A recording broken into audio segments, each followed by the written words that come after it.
हाँ दोस्तों, बहुत बहुत स्वागत है मेरे चैनल। मैं हूं गौरव, आप देख रहे हो मेरे चैनल बदनाम पैसा। आज आप बात करने वाले हैं दिसंबर में ऐसे कौन से सेक्टर है जिन पे आपको फोकस करना चाहिए या फिर आपको उस पर विचार बना सकते हैं। यह एक रिकमेंडेशन नहीं है, आप एजुकेशनल और इन्फॉर्मेशन पर्पज के लिए है। आप जानकारी होना चाहिए, ठीक है। स्टॉक में इन्वेस्ट करने के लिए अगर सोच रहे हैं तो इन सेक्टर पे आप फोकस कर सकते हैं। बाकी जैसा आपको ठीक लगता है उस हिसाब से आप काम करिएगा, ठीक है। पहले नंबर पे रियल्टी और इंफ्रास्ट्रक्चर है, मैंने लिख के रखा हो ताकि मिस कुछ ना हो, ठीक है। यहाँ पे रियल्टी और इंफ्रास्ट्रक्चर यानी कि यहाँ पे आपको जमीन जायदाद से संबंधित और जो कंस्ट्रक्शन से संबंधित ये इंफ्रास्ट्रक्चर से हो, ठीक है। बैंकिंग और फाइनेंशियल, इसका तो आपको समझाने की जरूरत है नहीं, ये दूसरे नंबर पे है, ठीक है। और तीसरा है यहाँ पे ऑटोमोबाइल कंपनी।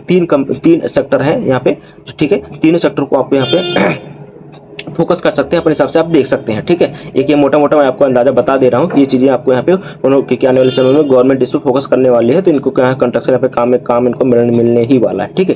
अब यहाँ जानते हैं रियल्टी और इंफ्रास्ट्रक्चर फोकस क्यों करना है, इसका रीजन भी बता देता हूँ यहाँ पे कि ब्याज दर कटौती होने वाली है। एमपीसी की बैठक दिसंबर 2025 में होने वाली है आरबीआई की। अगर कोई आरबीआई नहीं रेट कट्स करने वाला है, उम्मीद है, क्योंकि यहाँ पे फेडरल बैंक यूएस का बैंक जो है, रिजर्व बैंक जो है, वो उन्होंने कट कर दिया है, तो यहाँ पर भी कट होने की उम्मीद है, पूरा कट करेगी वो भी, ठीक है।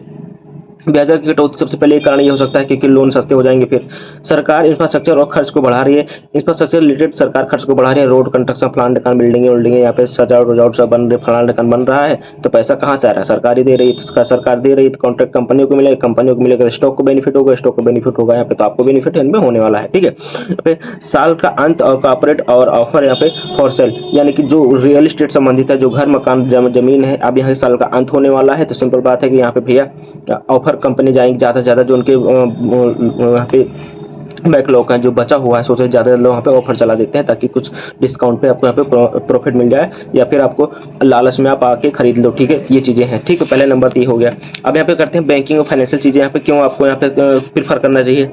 इसको यहाँ पे लोन लेने की यहाँ पे मांग बढ़ रही है, मजबूत और क्रेडिट ग्रोथ है। जैसे पिछली बार बताया आपको पिछली बार बताया कि भैया यहाँ पे बैंकिंग संबंधित है, तो यहाँ पे इंटरेस्ट रेट कट करने वाला है, तो सिंपल बात है यहाँ पे लोन लेना सब शुरू कर देंगे। वैसे भी अभी भारत में जो लोन लेने की क्षमता है बहुत अच्छी है, और यहाँ पे देखिए मजबूत क्रेडिट की ग्रोथ है, तो अच्छा खासा प्रॉफिट है, यहाँ पे मांग है भी, और लोग लोन ले भी रहे हैं भाई, हर चीज़ लोन ले रहे हैं। अगर ना हो तो उनके बस चले तो उसका भी लोन ले लें। बाकी तो दूसरे दूसरा यहाँ पे पॉइंट बात करते हैं, बैंकों में एनपीए और सुधार की यहाँ पे सुविधा है, क्योंकि यहाँ पे सुधार किया गया है। जैसे आपने अभी तक आपने नहीं देखा हो, मेरे चैनल अगर सब्सक्राइब करके रखा है तो आपको पता होगा कि यहाँ पे करीब 7,000 करोड़ के आसपास में ये बंधन बैंक ने यहाँ पे जो रिकवर किए थे, जो जिन्होंने पैसा नहीं जमा कर पाया लोन का, वो सारा जमीन जो कोलेट्रल था उनका मिला था, जिनका गाड़ी घोड़ा जो भी मकान जमीन जायदाद जो भी थी वो खींच कर लाए, और उनको बोर्ड ऑफ डायरेक्टर ने यहाँ पे परमिशन मिल गई और उन्होंने बेच दिया। वो सारा काम यहाँ पे ऑक्शन से बेचा जाएगा। तो इससे क्या है कि यहाँ पे बैंकों के एनपीए सुधार रहा है और सुधारने की कोशिश कर रहे हैं, तो इससे बैंक की बैलेंस शीट मजबूत होने वाली है। तो बैंक की बैलेंस शीट मजबूत होगी तो स्टॉक प्राइस भी बढ़ेगा, क्योंकि प्रॉफिट भी बढ़ने ही वाला है। तीसरा पॉइंट क्या है इसमें बैंकों का वैल्यूएशन स्थिर हो गया है, निवेशकों को आश्रित लग रहा है, मतलब स्थिर है, ठीक ठाक है, बढ़िया है, चल रहा है। तो अगर भाई सिंपल बात है कोई स्टॉक में बढ़िया है, माइनस में नहीं जा रहा, प्रॉफिट में है, तो सिंपल बात है आप सब जगह वहीं पैसा लगाओगे जहां आपको प्रॉफिट दिख रहा है।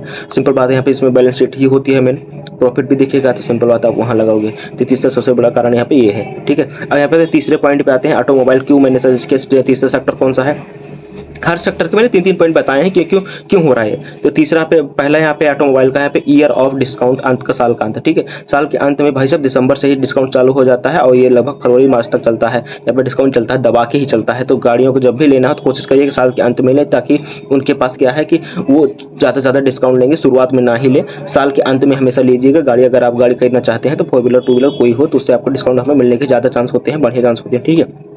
क्योंकि उनको प्रेशर भी होता है कि उनको टारगेट भी तो अचीव करना है। सिंपल बात है, जैसे आपको टारगेट मिलता है कंपनी में, वैसे उनको भी मिलता है, ठीक है। यहाँ पे तीसरे का दूसरा पॉइंट यहाँ पे है ग्रामीण में ऑटोमोबाइल मार्जिन। कृषि फिलहाल कृषि खेत के जो रहा है यहाँ पे ना, उपजाऊ रहा जमीन अच्छी खासी, यहाँ पे किसी का नुकसान उतना खासा नहीं हुआ, लेकिन हुआ है, लेकिन उतना नहीं हुआ है। इस हिसाब से उनकी जो है इनकम बढ़ी हुई है। इनकम बढ़ी है तो ग्रामीण एरिया में, गाँव शहरों में, गाँव में यहाँ पे ना 2 व्हीलर की मांग बढ़ रही है। तो जो 2 व्हीलर कंपनियाँ टीवीएस, टाटा मोटर, टीवीएस हो गया यहाँ पे, ठीक है, और हीरो हो गया, होंडा हो गया, ठीक है, यामाहा हो गया, ये सारी गाड़ियाँ हैं जिनको यहाँ पे प्रॉफिट यहाँ पे इनको यहाँ पे मिलने वाला है कि ये टू व्हीलर यहाँ पे बेचती हैं, ठीक है। तो गाँव से इनका यहाँ पे प्रॉफिट अच्छा खासा मिलने वाला है, तो ऑटोमोबाइल में इस सेक्टर में आप फोकस कर सकते हैं। तो तीसरा पॉइंट ये है यहाँ पे ईवी तरफ के रुझान। ईवी तरफ आपको पता है भाई साहब, चार्ज करो चलाओ, चार्ज करो चलाओ, चार्ज करो चलाओ, इसमें सबसे कम मेंटेनेंस है, चार्ज करना है चलाना ही है। और सरकार का यहाँ पे फोकस भी कर रही है कि भाई साहब ईवी लो, ईवी वाली गाड़ी लो, और डिस्काउंट भी दे रही है कुछ ना कुछ परसेंट, तो ये भी बहुत अच्छी बात है। ये यहाँ पे 3 रीज़न ये हो गए तीसरे के कि यहाँ पे ऑटोमोबाइल सेक्टर आपको क्यों फोकस करना चाहिए। बाकी वीडियो अच्छा लगा हो तो लाइक कर दीजिएगा, चैनल को सब्सक्राइब कर दीजिएगा, वीडियो नहीं अच्छा लगा तो डिसलाइक भी कर दीजिएगा। मिलते हैं किसी नई वीडियो में किसी नए टॉपिक के साथ दोस्तों। जय हिंद।